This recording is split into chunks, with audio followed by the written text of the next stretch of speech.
Joining me now to talk about the Inspector General's report, Republican Congressman from Utah, Jason Chaffetz. He chairs the House Oversight Committee. Congressman, thanks so much for joining us. What's your initial reaction to the report? Well, it's sorely disappointing that the Secretary, who has an opportunity to clear her name, could have sat with the Inspector General and explained what she did. If you got nothing to hide, you sit with the Inspector General and do that. The Inspector General is able to sit with Secretary Kerry. They're able to sit with the previous secretaries, but only Secretary Clinton decided not to do that. I guess on the policy side, or the concern is that there was compromised, confidential, if not classified information that may have gotten in the hands of some very nefarious characters, and you worry about the danger that created in the world.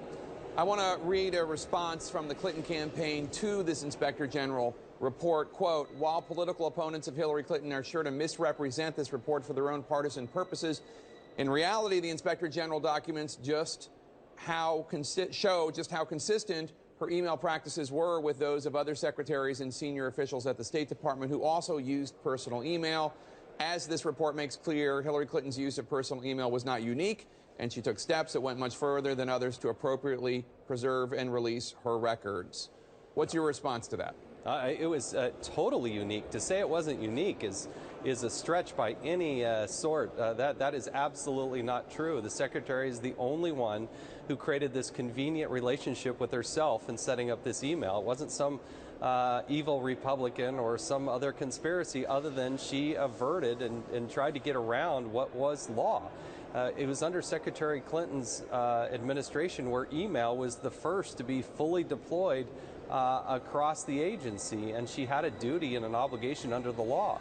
She also had a duty and an obligation, if she did want to use personal email, to get diplomatic security and the IT people to sign off on that. But as the report points out, she never sought nor did she get that sort of permission to set up this arrangement with herself.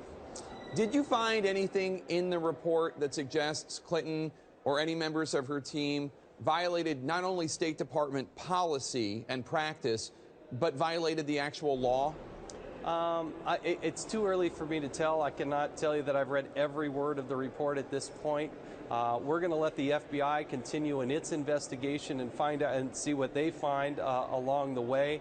I want to be cautious and just stick to the facts and not try to spin this. But the concern is that she created vulnerabilities unnecessarily that may have, it created a real danger and security around the globe. One of the missions of the investigators looking into this at the FBI is to determine whether Clinton or any of her top aides did any of this knowing that it was any sort of violation of policy or even worse, law.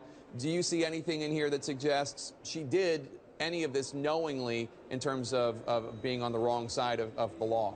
Well, as the Secretary, she's supposed to abide by the rules, internal, and the laws under the Federal Records Act. And it's pretty clear to me that she violated several of those. Now, again, when she won't sit down with the Inspector General and answer questions, it's very hard to understand what she did and did not do. But based on just the surface of the facts that she created her own system, and what I've been reading about with classified emails, even though she said there weren't classified emails, it's clear that there was a potential for a lot of violation here.